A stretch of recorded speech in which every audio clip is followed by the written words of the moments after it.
Live from WIAT 42 News with coverage you can count on. Here's what's happening right now. And it is a stormy, soggy night across central Alabama. Good evening. I'm Trent Butler. And I'm Sherry Jackson. Storm Track Chief Meteorologist Gene Norman's been tracking storms since we left you at 6. He has the very latest from the Storm Track Weather Center. Yeah, Trent and Sherry, at the height of the storm, we had about 5,000 people without power, and the heavy downpours raised flood fears in areas that had poor drainage, and definitely a problem for drivers. Right now, all we're seeing is a steady rain over downtown Birmingham, down toward Homewood. Most of the lightning has quit. However, there's still quite a bit of lightning in Walker County, up around Jasper and just to the west of Flat Creek. In fact, they've had quite a bit of rain earlier today, and showers continue right now in Tuscaloosa. These have just popped up within the last half hour. For the most part, the thunderstorms are west of I-65, steady rain east of I-65. Those places picked up anywhere from 2 to 4 inches earlier today. So when does it quit? Our exclusive Futurecast computer model shows most of the showers in tonight, but in the morning you could still wake up to a little bit of light rain, low clouds and fog. Coming up, I'll show you if we'll see a repeat of today's weather tomorrow, the forecast in a few minutes. Tonight, another threat of a wild animal roaming a neighborhood. Last night, we told you about a rabid bobcat threatening Lincoln. And now, as WIAT 42 News reporter Lillian Lalo explains, coyotes have been spotted in Mountain Brook. Well, Trent and Sherry, one mother was startled when she came face to face with a coyote while on her morning walk with her children and small dog. She didn't want to talk on camera, but WIAT decided to investigate. It didn't take long for our cameras to see exactly what she was talking about. This is a coyote, specifically a suburban coyote who's not very afraid of our cameras. He frequents this grassy area on the Lewis's property off of Weatherton Drive in Mountain Brook. Jenny Lewis has lived in this house for 60 years. You know, we didn't start seeing him until recently. Still, she sees this guy and his family multiple times a week. Maybe not every day, but every other day. Philip and Donna Trianto say they see coyotes constantly. They found this one dead in their yard a few weeks ago. I don't know if it had rabies or not, but that's another concern because they can carry rabies. They've seen 5 or 6 in the past few weeks, and that doesn't include puppies. It's a problem. I mean, they really need to do something about it. Bill Lamb with Vulcan Park Animal Care says he isn't surprised that people in suburban areas are seeing more coyotes than usual. He says coyotes have always been in the area. We're just now seeing them because of land clearing and housing development. We're forcing them out more and more in the open, and so our perception is that we're seeing more. The reality is there's no more than there has been. We're just seeing them more often. That's no comfort to the Triantos, who have a small dog and children. They're definitely not afraid. They're not afraid because I've been outside and they've just stood there looking at me. Lamb says the best thing to do to protect your animal is to keep them inside, especially small animals during dusk and dawn. And it is prudent to make sure that your pets are current, particularly on their rabies vaccine, for that extra sense of protection. Now, we contacted Mountain Brook Animal Control, but they've yet to return our calls. Now, Bill Lamb says the best thing to do if you feel threatened or scared of a coyote is to keep pepper spray with you, but usually they will not approach humans. Lillian Lalo, WIAT 42 News, coverage you can count on. A gruesome discovery for a train conductor just northwest of downtown Birmingham. Early this evening, he spotted a body in a ditch as his train was rolling by. WIAT 42 News reporter Natalie Tejeda was there as the man's body was recovered. And Natalie joins us now in the newsroom with a story. Natalie. That's right, Trent. This story was breaking news at 6. But before we get to that story, we're getting some breaking news right now. Our India Mall over here on our assignment desk, she's been making some calls on this. We're getting reports of a shooting in the 200 block of 4th Terrace North. We're getting reports that a man could have possibly been shot in the chest. We do have a crew headed that way, so hopefully we'll get more on that breaking news for you a little bit further on in the newscast. But on that breaking news from earlier, I spoke with the coroner, and he told me he didn't think that this would end up being a foul play investigation. Instead, he tells me he's leaning towards ruling this as a tragic accident. Now, although we were kept far back from where the man was found, investigators say he was lying in a ditch near the train tracks. Deputy Coroner Chris Moore estimates the ditch to be about 15 feet deep and very steep. He believes the man may have been trying to cross when he slipped and fell. Well, it looked like he had a little bit of a rash, what I would call road rash, on the back of his head and the upper part of his buttocks, like he had lost his footing on those rocks that you commonly see on tracks and just slid down the ravine. Investigators believe the man may have been in the ravine for a few days before being discovered, but all this information is preliminary at this time. I'm told that before they can make a final ruling on the cause and time of death, they're going to have to do a full autopsy and toxicology. And tests, of course, will have to be done by the coroner. And, of course, we'll also have much more on that breaking news for you, hopefully a little bit later in the newscast, and, of course, on WIAT.com as well. In the newsroom, Natalie Tedda, WIAT 42 News, coverage you can count on. A robbery suspect is dead tonight after a standoff in Calhoun County. A woman there says she interrupted a burglary at her home in Alexandria this morning. The man police identify as 40-year-old Michael Bresley took off from the scene and was later spotted near Coldwater. He ran into the woods along Highway 78 with a woman police say was also involved in the burglary. We are now, also as part of this investigation, have learned that these people are going to be suspects in a number of other burglaries as well. Calhoun County Sheriff Larry Amerson says during negotiations, the suspect pointed a gun at himself and shots were fired. That woman was safely taken into custody. I attended a vigil tonight for a man of faith killed in George Ward Park over a deadly weekend in Birmingham. McDaniel Watson died with his Bible in his pocket, and police want to know who killed him. They came prepared for a storm at George Ward Park tonight, young and old, to remember 50-year-old McDaniel Watson. They lit candles in the place where he died. He was in the park with his wife, that we was told, and it just turned out tragic. Pastor Van Johnson led the prayers at this vigil, pulled together by McDaniel's niece, Christy Tubbs. She remembers her Uncle Mac, as she called him, as kind-hearted. He was a good man. He helped out any way he can. And I just don't understand. She told me they just want justice so they can have peace. No strength to fight, no tears to cry, even if I try. Those gathered here know right now McDaniel Watson's death is a mystery. Didn't really want his money because Matt would have gave it to him. His wallet remained in his possession. I think the police department is doing the best they can, but we have to come together as a community to help them. Help them make an arrest in the death of McDaniel Watson, who died 1 month shy of his 51st birthday. Goes out to the person that decided to do this. I just pray for justice. Police say Watson was shot in a dark area of that park Friday, and there were no witnesses. His wife, who was with him at the time of the shooting, told police that she had walked ahead of him. Whoever shot McDaniel Watson did not take his wallet, and that baffles the family. Birmingham police are still asking anyone with any information to come forward. You can call them anonymously at 254-7777.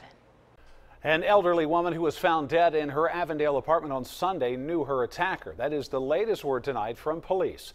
36-year-old Jeffrey Justice is charged tonight with capital murder for the death of 71-year-old Linda Albritton. Justice is being held in the Jefferson County Jail tonight without bond.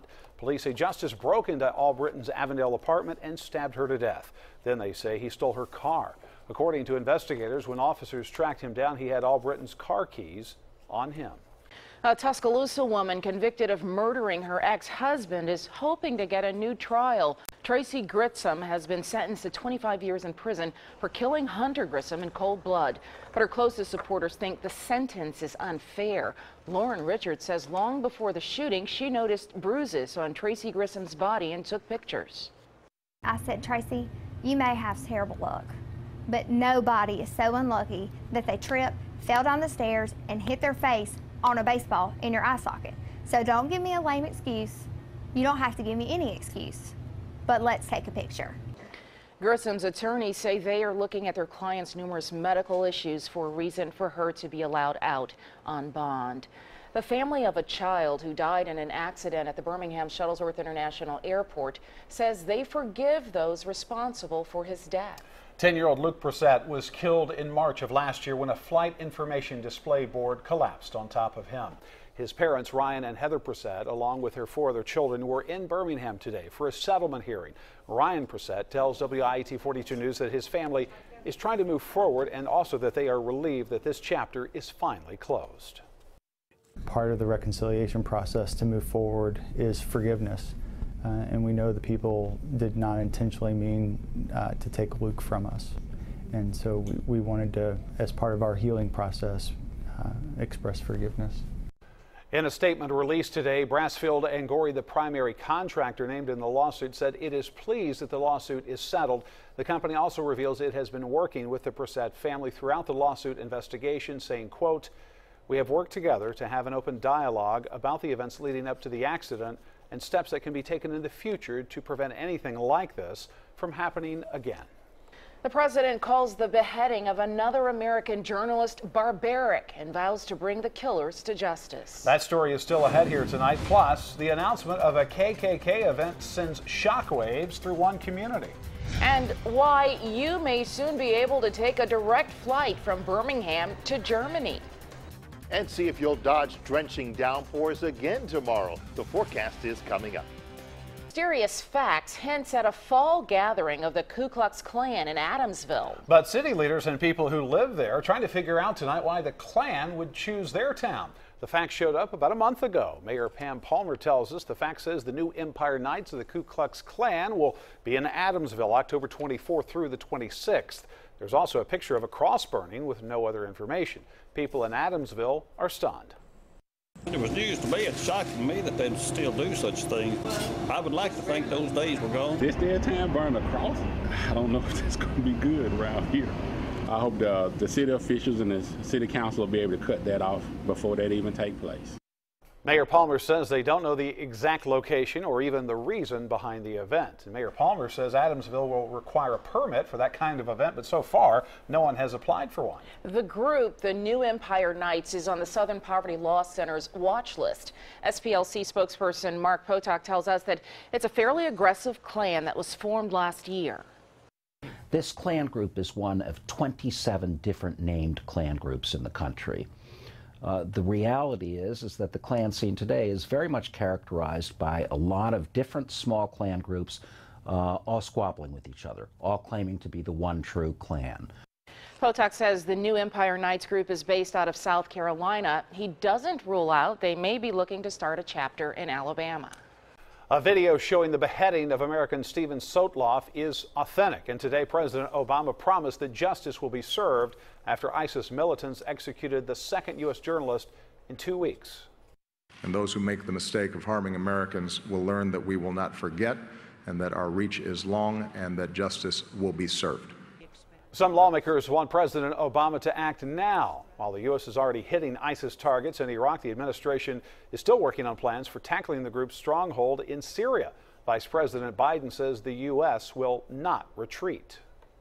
We will follow them to the gates of hell until they are brought to justice, because hell is where they will reside.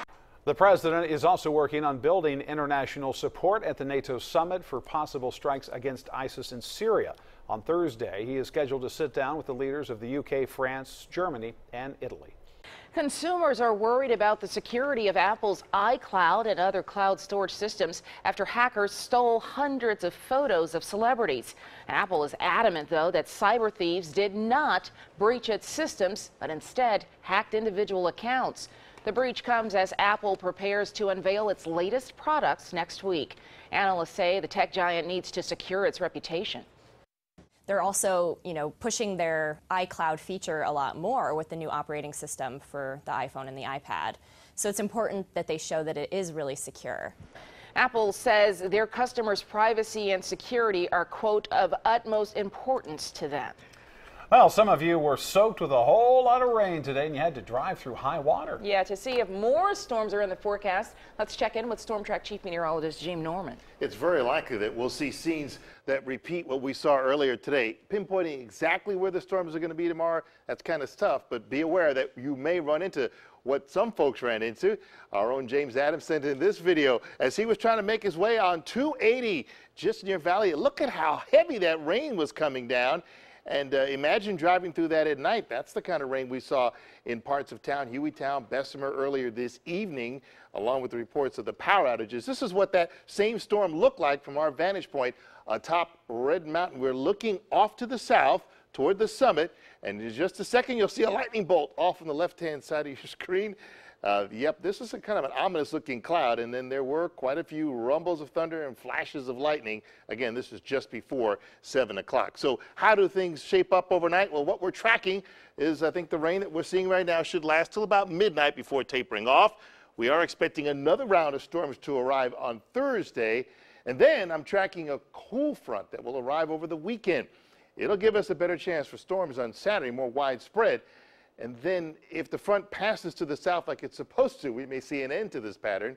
And finally, a drop in some of the high heat that we've been dealing with before the storms fire. Now, on our exclusive lightning tracker, I can show you some good news about what's going on right now. You see a lot of rain out here, indicated by the green and the yellow, but what you don't see is a lot of lightning. In fact, as I move the lightning scope around, we don't really see much of anything else going on as we continue to check. Don't see too much else going on other than just a few showers. So most of the strong thunderstorms with the heavy thunder and lightning, that has pretty much come to an end. There are still some showers up in the Jasper area in Walker County and down around T-Town, but the heavy rain that we saw here in downtown Birmingham and Homewood over the last couple of hours, that has come to an end, and the steady rain in East Alabama is beginning to get on the wane as well. And boy, do they need a break. Look at how much rain fell in parts of East Alabama. Estimated over 3 inches in Pell City, nearly 4 inches in southern sections of Talladega County. Up around the Jasper area, about 2 inches of rain fell, or a little over an inch, almost an inch and a half in the Cahaba Heights area from these slow-moving storms. And that'll be the feature of tomorrow's rains as well. The storms blossom up, but they don't move. There isn't a lot of upper-level wind to push them around. So once they form, they just kind of sit in one spot and then dump all that rain out. Take a look at live look out in Tuscaloosa. You can kind of see it's a little bit damp on the streets out there. 79 degrees currently. They're one of the warmer spots because they didn't see the rain form until just within the last hour. Everybody else is in the mid-70s, and that's about where we'll be overnight. With the rain coming to an end, there could also be some patches of fog and maybe even a couple leftover showers first thing out the door. 73 for the overnight low as the storms weaken past midnight. Tomorrow, keep the rain gear handy. It'll be warm and muggy early on, and then scattered storms will blossom in the afternoon. We might hit a high of 91 before that rain gets going. I rate the next day's weather from 1 to 10. It's called the Norman number. Tomorrow, only a 5. And as we head toward the end of the week, a decent chance of showers and thunderstorms continues on Friday. Could be an issue for Friday night football. And then here comes that front. 60% chance in coverage on Saturday. That could be a problem for the college games, too. And then the rain chances will begin to go down, and temperatures may finally get below 90 degrees for early next week. And there's big travel news tonight. Travelers could soon land on direct flights from Germany to Birmingham. Yeah, Birmingham Mayor William Bell is in talks with Bremen, Germany about making those flights happen. Bremen is the site of a major Mercedes manufacturer, and many of the company's engineers make frequent trips between that plant and the one in Vance, Alabama. Mayor Bell says the direct flights would open Birmingham up to more business opportunities with other European markets. Coming up next, we're going to Tuscaloosa for Alabama's football practice. Nick Saban stresses the importance of routine. We'll explain coming up in sports.